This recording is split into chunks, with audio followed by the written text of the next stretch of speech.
दोस्तों आज जो क्वेश्चन डिस्कस करने में जा रहा हूँ ना, उसमें बस आपको मैं ये कहूँगा कि आप नॉलेज कम लगाना और एप्टीट्यूड ज़्यादा लगाना। एप्टीट्यूड ज़्यादा लगाना, आपको जो है नॉलेज नहीं बल्कि एप्टीट्यूड पे क्वेश्चन को सोल्व करना है। ठीक है, हाँ एप्टीट्यूड में भी थोड़ी नॉलेज की ज़रूरत होती है, बट हमें इसको छोड़ देना है आज। Aptitude and little bit knowledge, इस पे क्वेश्चन को सोल्व करना है। एंड यूपीएससी में आपको 50 क्वेश्चन तो कम से कम एप्टीट्यूड से करना ही होगा, तो जाके फिर सिलेक्शन हो पाएगा प्रीलिम्स में। ठीक है, तो देखते हैं 61 क्या कह रहा है। Which of the following statement can be considered a public investment in agriculture. Public investment, अब आपको पता है क्या होता है दोस्तों। पब्लिक इन्वेस्टमेंट मतलब होता है कि आप कैपिटल फॉर्मेशन कर रहे हो, आप एसेट क्रिएशन कर रहे हो। ठीक है, अब देखते हैं क्या है। Fixing MSP for agriculture produce, सभी क्रॉप के लिए एमएसपी को फिक्स करना क्या एक पब्लिक इन्वेस्टमेंट है। Agriculture credit, primary agriculture credit societies में पीएससीएस को अगर कंप्यूटराइजेशन कर दें तो क्या पब्लिक इन्वेस्टमेंट होगा। Social capital development public investment होगा, या फिर फ्री इलेक्ट्रिसिटी दे दो फार्मर को, या फिर उसके लोन को माफ़ कर दो, तो क्या एक पब्लिक इन्वेस्टमेंट है। And setting of the cold storage facility by the government. तो देखते हैं पब्लिक इन्वेस्टमेंट क्या है दोस्तों। पब्लिक इन्वेस्टमेंट में बताया था ना कि एसेट क्रिएशन होना चाहिए, एसेट बनना चाहिए। ठीक है, फ्री इलेक्ट्रिसिटी आप दे रहे हो, और आप अगर किसी को किसी फार्मर का अगर आप लोन को वेवर कर रहे हो तो आप क्या कर रहे हो दोस्तों, ये पब्लिक इन्वेस्टमेंट है या फिर एक प्रकार का सब्सिडी है। फ्री इलेक्ट्रिसिटी एक सब्सिडी है ना, और लोन को माफ़ करना ये भी एक प्रकार सब्सिडी है।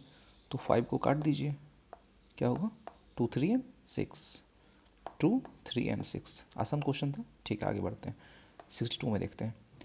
इंटरेस्ट कवरेज रेशियो जो है वो आपको उसके रिगार्डिंग ये क्वेश्चन पूछ रहा है कि इंपॉर्टेंस क्या है। ठीक है, तो यहाँ पे आपको बस एक चीज़ पता होना चाहिए। इंटरेस्ट कवरेज रेशियो उसको कहते हैं जब बैंक की इंटरेस्ट कवरेज रेशियो अगर अच्छी होती है ना, तो बैंक लोन देने की टेंडेंसी में होती है, मतलब लोन देना उनके लिए सेफ़ होता है। ठीक है, अगर आईसीआर किसी का ख़राब है, मान लो आईसीआर किसी का 1 से कम है, तो फिर लोन देना उसके लिए खतरा हो जाता है। ठीक है, यहाँ देखते हैं। It help in understanding the present risk of the firm that bank is going to give loan to. ठीक है, it help in evaluating the emerging risk of a firm that bank is going to give loan to. ठीक है, emerging risk जो है firm का पता लगाता है। The higher a borrowing firm level of I C R the worse its ability to service. तो मैं क्या बताया था कि आई सी आर अगर आपका बेहतर हो तो आप लोन जो है वो आप देने के काबिल में होते हैं, मतलब अच्छा होता है लोन देना। ठीक है, तो यहाँ क्या कह रहा है कि हायर आई सी आर होगा लेकिन वर्स कंडीशन होगा, तो ये स्टेटमेंट बिल्कुल गलत हो जाएगा दोस्तों। और हमें ये दोनों चीज़, ये दो statement is talking about the जो है bank is going to giving loan to, और बैंक जो है लोन देने जा रही है, तो ये उसके रिस्क को बताता है। ठीक है, तो इसका स्टेटमेंट क्या होगा, ट्रू क्या होगा, 62 का ए होगा। ठीक है, 63 देखते हैं। Which of the following factor policies were affecting the price of the rice in India in the recent past. अब इसमें कौन सा फैक्टर जो है वो प्राइस को इंक्रीज़ कर सकता है भारत में, या डिक्रीज कर सकता है, जो प्राइस को फ्लैक्चुएट कर सकता है। ठीक है, दूसरी बात ये कि दोस्तों आपको पता है कि ऐसे आता है कि फैक्टर्स वर्ड आ गया, या फिर विच ऑफ द फॉलोइंग इन्फ्लुएंस करता है चीज़ों को। तो इसमें क्या होता है ना कि अगर आप PYQ देखे होंगे ना, तो इसका answer all of the above होता है। क्योंकि कोई भी चीज़ ना अगर कोई 0.1% से भी इम्पैक्ट कर रहा है ना, तो वो कहीं ना कहीं इन्फ्लुएंस कर देगा, वो फैक्टर में इंक्लूड हो जाएगा। तो देखिए दोस्तों, एमएसपी क्या है, प्रोक्योरमेंट प्राइस। अगर एमएसपी को अगर मतलब एमएसपी एक फैक्टर बनता है क्या प्राइस के इंक्रीज, बिल्कुल। प्रोक्योरमेंट प्राइस अगर सरकार की बढ़ जाती है ना, तो सेलिंग प्राइस भी बढ़ जाएगी। ठीक है, गवर्नमेंट ट्रेडिंग। ठीक है, गवर्नमेंट ट्रेडिंग का मतलब ये हो रहा है कि सरकार अगर मान लो कि एक्सपोर्ट बंद कर दे, तो आप समझ रहे हो कि एक्सपोर्ट अगर सरकार बंद कर देती है तो फिर यहाँ पे हमारे पास क्या होगा कि मात्रा जो है ग्रेन्स कह लो या फिर फूड ग्रेन्स कह लो, स्टॉक पाइल उसका क्या होगा, बढ़ जाएगा। ठीक है, तो फिर सप्लाई बढ़ गया, डिमांड को आराम से मीट हो जाएगा, तो घट सकती है। गवर्नमेंट स्टॉक पाइलिंग कह रहा है कि बिल्कुल वही बात है कि आप करके रख लो तो फिर आसान होगा। कंज्यूमर सब्सिडी, आप सब्सिडी दे रहे हो किसी को, तो प्राइस क्या होगा, घट बढ़ सकता है। नहीं दोगे तो बढ़ जाएगा, दे दोगे तो घट जाएगा, जैसे भी कि हमारे एलपीजी पे सब्सिडी मिल रहा है। तो क्या होगा इसका आंसर 1 2 3 4। 64 देखते हैं क्या कह रहा है कि the value of Indo Sri Lanka trade has consistently increase in the last decade. पिछले एक दशक में 10 साल में जो है इंडिया श्रीलंका का जो ट्रेड है वो लगातार बढ़ता चला गया।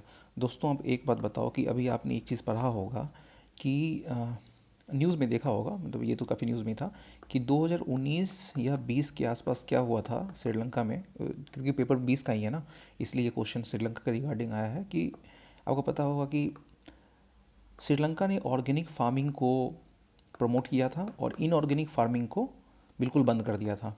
ये सरकार वहाँ की डिसीजन ली थी कि इनऑर्गेनिक फार्मिंग को पूरा कम्प्लीटली बंद करो, इनऑर्गेनिक चले जाओ।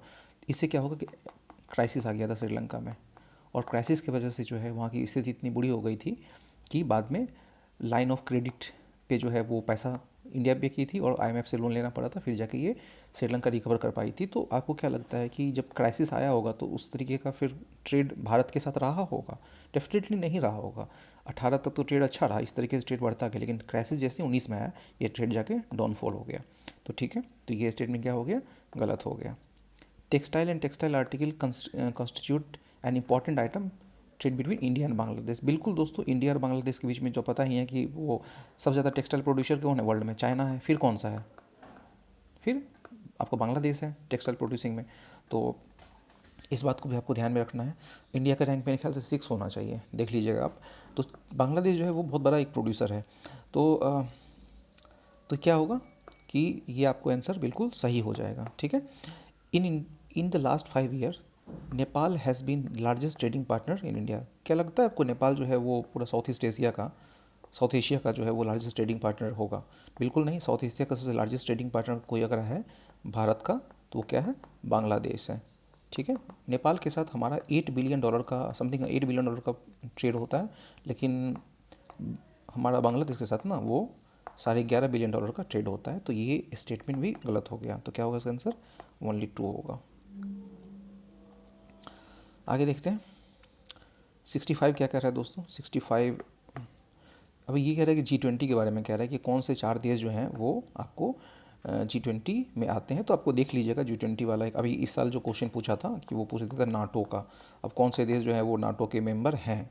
तो अब नाटो में 32 कंट्री है, तो अब उसमें आपको ध्यान में रखना पड़ेगा कि कौन सा देश नाटो के मेंबर नहीं थे ना। तो नहीं वाला रटना आसान होता है ना, क्योंकि 32 देश कौन रटेगा। अब नहीं वाला रट लो। नहीं वाला जैसे एस्ट्रिया शायद नहीं है, तो इस तरीके से देख लेना। इसका क्या होगा answer? Argentina, Mexico, south Africa and Turkey. देख लेना आप इसको, क्योंकि अब इसमें G20 के साथ क्या है दोस्तों, एक चीज़ ध्यान रखना, जो स्टेट PCS इसको बहुत पूछती है। मैं बता देता हूँ कि ये 85% of the global GDP carry करता है और साथ में 75% ऑफ इंटरनल ट्रेड जो है वो होता है G20 के बीच में। ठीक है। 66 देखते हैं। किसान क्रेडिट कार्ड को लेकर के ये एक सवाल है। तो इसमें ये कह रहा है कि Kisan credit card scheme short term credit support is given to the farmer. अब कौन सा जो है वो किस पर्पस से दिया जाता है? ठीक है, किस पर्पस से आपको शॉर्ट टर्म क्रेडिट जो है वो दिया जाता है? ठीक है, देखते हैं। Working capital for maintenance of farm asset. अगर फार्म एसेट का खराबी हो गई या कुछ ठीक करवाना है तो उसके लिए आप जो है किसान क्रेडिट कार्ड्स के हेल्प ले सकते हो। ठीक है। आपको अगर हार्वेस्टर खरीदना है, ट्रैक्टर खरीदना है, मिनी ट्रक खरीदना है तो आप किसान क्रेडिट कार्ड से खरीद सकते हो। ठीक है। Consumption requirement of farm household. ठीक है। पोस्ट हार्वेस्ट एक्सपेंस करना है या फिर construction of the family houses and setting of the village cold storage facility. ठीक है दोस्तों। पता है दोस्तों ये चीज़ जो है ना यहाँ पे, this is the capital formation, this the asset creation कह लो आप, this also the asset creation. तो आपको किसान क्रेडिट कार्ड के थ्रू इतना पैसा थोड़ी मिलता है कि आप मिनी ट्रक खरीद लो, फिर आप ट्रैक्टर खरीद लो, फिर हार्वेस्टर खरीद लो। आप खुद सोच लो ना कि वो शॉर्ट टर्म क्रेडिट दिया जा रहा है किसान क्रेडिट कार्ड, ये तो नहीं होना चाहिए। ठीक है। चलो आप 2 को ख़त्म करो सबसे पहले, आंसर आ जाए। हाँ बिल्कुल आंसर आ गया दोस्तों, 134 इसका आंसर होगा। देखो यहाँ पे देखो आप, setting up village of cold storage facility. Cold storage facility अगर आप सेट करोगे ना, तो कोल्ड स्टोरेज फैसिलिटी सेट करने का मतलब होता है कि आप एसेट क्रिएट कर रहे हो, जिसमें आपको जो है वो किसान क्रेडिट कार्ड के थ्रू ये काम नहीं होगा। ठीक है। तो काफ़ी बड़ा पूंजी होता है ना कोल्ड स्टोरेज को सेटल करना, फिर मिनी ट्रक खरीदना 25-30 लाख तो ट्रक का ही आ जाता है। तो आप देख लो ना कि महंगा चीज़ तो नहीं हो पाएगा किसान क्रेडिट कार्ड के थ्रू, सिर्फ सरकार पे इतना डेप्ट चला जाएगा। ठीक है। 67 देखते हैं। The weightage of the food in the consumer price index CPI is higher than the wholesale price index, ठीक है। अब वेटेज कह रहा है कि CPI का जो फूड का जो वेटेज है ना वो WPI से ज़्यादा है, ठीक है। WPI does not capture changes in the prices of services, CPI करती है, ठीक है। और reserve bank of India no adopted, WPI adopt कर ली है इन्फ्लेशन को चेक करने के लिए, ठीक है। चलो देखते हैं क्या कह रहा है। तो WPI CPI तो पता होगा दोस्तों, WPI CPI जो है वो क्या होता है, इन्फ्लेशन को चेक करने के लिए ही इस्तेमाल किया जाता है। और यहाँ पे ये कहा जा रहा है कि रिजर्व बैंक ऑफ इंडिया ने अडॉप्ट किया WPI को, तो बिल्कुल ये गलत स्टेटमेंट है। CPI आज भी होता है और आज भी हम CPI को इस्तेमाल करते हैं इन्फ्लेशन को मेजर करने के लिए, ठीक है। तो ये स्टेटमेंट आपका बिल्कुल गलत हो गया। WPI सर्विस मेजर नहीं करता, बिल्कुल WPI जो है ये गुड्स दिखती है सिर्फ, लेकिन CPI के अंदर जो है ये गुड्स प्लस सर्विसेज दोनों आता है, ठीक है। ये होलसेल देखता है, ये रिटेल देखता है, ठीक है।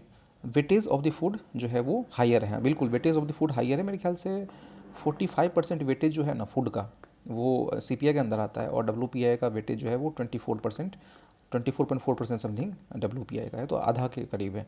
तो ठीक है, तो दोस्तों 3 नहीं होगा, 1 और 2 होगा इसका आंसर, ठीक है। 68 देखते हैं। मैकोंग रिवर अंडमान सी में गिरती है, थेम्स नदी जो है आयरिश सी में गिर रही है, बोलगा नदी जो है वो कैस्पियन सी में, जाम्बेजी नदी इंडियन ओशन में, ठीक है। मैकोंग पता होगा आपको कि मैकोंग बहती है China, Myanmar, Thailand, Laos, Vietnam के क्षेत्र में ही इधर बहती है मैकोंग। मैकोंग दोस्तों अंडमान में नहीं जाती है, मैकोंग साउथ चाइना सी में ड्रेन करती है, साउथ चाइना सी में ड्रेन करती है, तो ये स्टेटमेंट गलत हो गया। थेम्स नदी आयरिश सी में जाती है, नहीं, थेम्स जो है वो आपको नॉर्थ सी में ड्रेन करती है। थेम्स लंदन की नदी है ना, पहले थेम्स बहुत गंदी थी ना, तो बाद में इसको अब आज इन्वॉल्वमेंट में भी एग्जांपल थेम्स का ही देते हैं कि पहले कितनी गंदी थी फिर कितनी वो साफ़ हो गई, तो ये नॉर्थ सी में गिरती है। वोल्गा, वोल्गा एक ये वोल्गा जो है ये यूरोप की लॉन्गेस्ट रिवर है, लॉन्गेस्ट रिवर ऑफ यूरोप है, ये कैस्पियन सी में ड्रेन होती है, बिल्कुल सही है। और जाम्बेजी नदी जो है ये आपको साउथ अफ्रीका कह रहा हूँ, ये बहती है अफ्रीका में ही बहती है, लेकिन अफ्रीका का जो ये क्षेत्र है ना, ये मान लो कि ऐसे बनाओ तो ये ऐसे ऐसे बह के ऐसे ऐसे ड्रेन होती है, तो ये भी मेडागास्कर के क्षेत्र में इधर जाती है, तो इंडियन ओशन में ये भी जाती है, ठीक है। तो इसका क्या होगा आंसर 3 और 4। 69 देखते हैं दोस्तों। In case of all cereal pulses and oil seeds the procurement at MSP is unlimited by any state, in any state of union. अब अनलिमिटेड MSP आप कर सकते हो हम इंडिया में तो बिल्कुल नहीं। जितना भी ग्रेन प्रोड्यूस होता है ना, जितना भी ग्रेन प्रोड्यूस हो रहा है ना, उसका 25% ही जो है आप सरकार जो है वो MSP के थ्रू वो ले सकती है, अनलिमिटेड नहीं ले सकती है, ठीक है। तो ये स्टेटमेंट गलत हो गया, ये याद रखना 25%।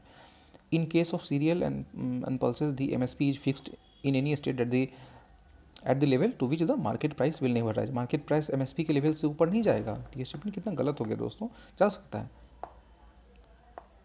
क्या होगा 69 का डी होगा। 70 देखते हैं। अब इसमें कह रहा है कि with reference to Indian economy कौन सा फॉलोइंग स्टेटमेंट, ठीक है। कॉमर्शियल पेपर एक short term unsecured promissory note है, ठीक है। सर्टिफिकेट ऑफ डिपॉजिट जो है लॉन्ग टर्म है, ठीक है, जो RBI करती है।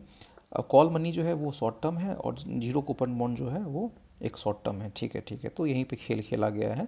तो यह मैं बताया था आपको कि 4 अगर होगा, 4 दिया है तो इसका आंसर क्या होता है 2 होता है, तो ये तो नहीं होगा, ये तो नहीं होगा, या तो ये होगा या तो ये होगा। देखते हैं क्या है दोस्तों।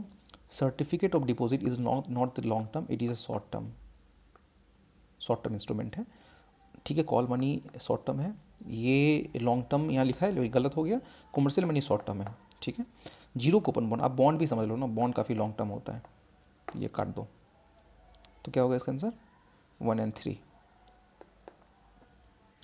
ठीक है। आगे बढ़ते हैं। हिस्ट्री का सवाल आ गया, देखते हैं। History of India with respect to the cultural history of India, अब कौन सा सही है।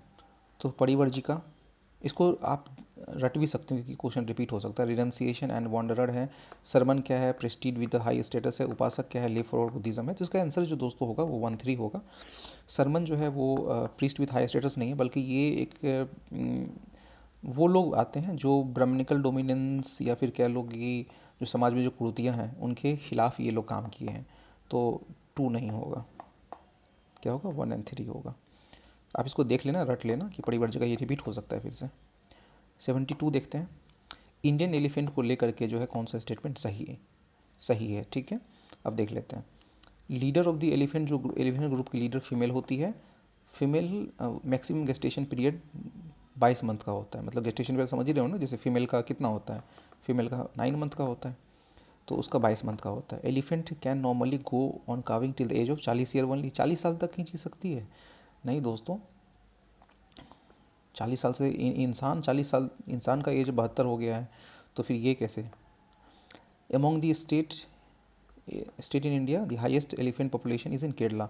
जैसे ही डायरेक्ट स्टेटमेंट आ जाए ना, डायरेक्ट स्टेटमेंट, तो वो गलत होने का चांस ज़्यादा है। केरल हो है या फिर कर्नाटक है, क्या है, ये गलत है दोस्तों। 4 को काट दीजिए, नहीं है। हाईएस्ट पॉपुलेशन कहाँ पे है? कर्नाटक में है एलिफेंट का। मैक्सिमम 40 साल नहीं हो सकता दोस्तों, ये बहुत, मतलब आप देख लो ना, शेप एंड साइज कितना ज़्यादा है। शेप एंड साइज जिस जानवर का ज़्यादा होता है ना, बड़ा होता है, तो उसका एज तो अच्छा खासा रहता ही है। खैर एक्सेप्शन भी है, जैसे आप पैरोट है, पैरोट का कितना होता है लाइफ, 140 वर्ष होता है।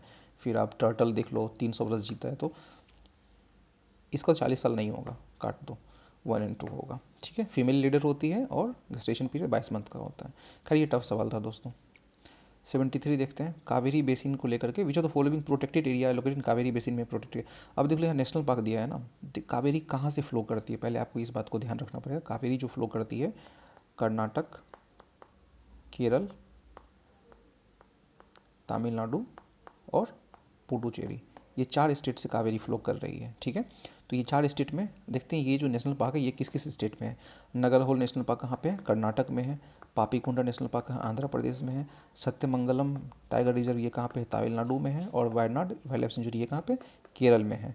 देख लो दोस्तों कि केरल, कर्नाटक भी आ गया, तमिलनाडु भी आ गया, यहाँ भी तमिलनाडु, यहाँ भी कर्नाटक, केरल भी आ गया, आंध्र प्रदेश नहीं आया है। तो आंध्र प्रदेश जो है वो आपको कावेरी बेसिन में नहीं पड़ता है, तो पापीकोंडा को काट दो, 2 कटेगा, तो क्या होगा इसका आंसर?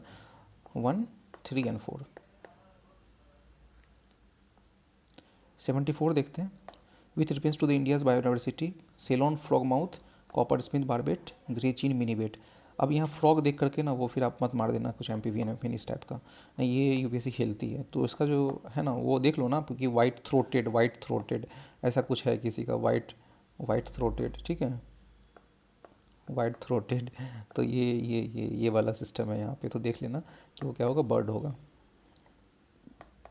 75। अब इसमें ये कह रहा है कि, डेट बता देता हूँ कि स्वयं डियर बारहसिंघा को लेकर के जो है वो कंजर्वेशन का कौन सा साइट है। तो ठीक है, इसका आंसर क्या होगा? बारहसिंघा को लेकर के कौन सा साइट है? मानस तो नहीं होगा ना, यहाँ पे देख लो ना कि राइनोसोरस के लिए है, तो इसको काट ही देना आप। तो 3 बचे ना, तो वहाँ पे आप रिस्क ले सकते हो, नहीं तो स्किप भी कर सकते हो। तो ये इसका आंसर क्या? कान्हा नेशनल पार्क स्वयं डियर के लिए फेमस, इसको रट लेना आपकी, कान्हा नेशनल पार्क स्वयं डियर के लिए है। 76 स्टील स्लैग जो है वो किसके लिए इस्तेमाल हो सकता है? ये एक्चुअली ये मिनिस्ट्री के किसी बुक से ये क्वेश्चन आया हुआ है, और ये क्वेश्चन जब आया हुआ था ना, तो मैक्सिमम का जो आंसर था ना वो था प्रोडक्शन ऑफ सीमेंट के लिए, फिर कंस्ट्रक्शन ऑफ बेस रोड के लिए, बट इम्प्रूवमेंट एग्रीकल्चर सॉइल सभी लोगों ने इसे काटा था। तो फिर ये आंसर क्या आता है? 1, 3 आता है। बट यूपीएससी ने जो आंसर दिया था ना, तो इसका आंसर क्या होगा? 1, 2, 3 होगा। बिल्कुल इम्प्रूवमेंट ऑफ एग्रीकल्चर सॉइल में भी आपको स्टील स्लैग का इस्तेमाल हो रहा है, ठीक है। सरकार की किताबों में ऐसा लाइन दिया हुआ था, ठीक है। 1, 2, 3 इसका आंसर होगा। 77 देखते हैं क्या कह रहा है। Which of the following are most likely to places to find the musk deer in its natural habitat. तो Askot wildlife sanctuary, Gangotri, Manas, फिर किशनपुर, ठीक है। तो 4 है, तो दो ही ऑप्शन यहाँ दिया हुआ है। तो इसका जो आंसर है दोस्तों वो होगा अस्कोट और गंगोत्री नेशनल पार्क, ठीक है। देख लेना आप इसको, थोड़ा रट लेना कि अस्कोट का लोकेशन देख लेना कहाँ पे है, ठीक है। किशनपुर का सबका देख लेना एक बार कि कहाँ कहाँ लोकेशन है इसका। 78 का, अब ये देखते, in the rural road construction the use of which of the following is preferred for ensuring the environmental sustainability to reduce the carbon footprint, ठीक है। कार्बन फुटप्रिंट के लिए कौन सा? सीमेंट जो यहाँ दिया हुआ है ना, तो इसको सबसे पहले आप हटा सकते हो कि सीमेंट कैसे कार्बन फुटप्रिंट कम करेगा। तब बचे ये और ये बचे, ठीक है। तो इसका जो होगा कुछ देख लो ना, जियो टेक्सटाइल, ऐसा कुछ लगता है कि ये अर्थ वाली हो, नहीं अर्थ का जियो ना अर्थ, तो अर्थ से रिलेटेड कुछ चर्चाएं हो रही हैं यहाँ पे, तो ये होने का ज़्यादा चांस है।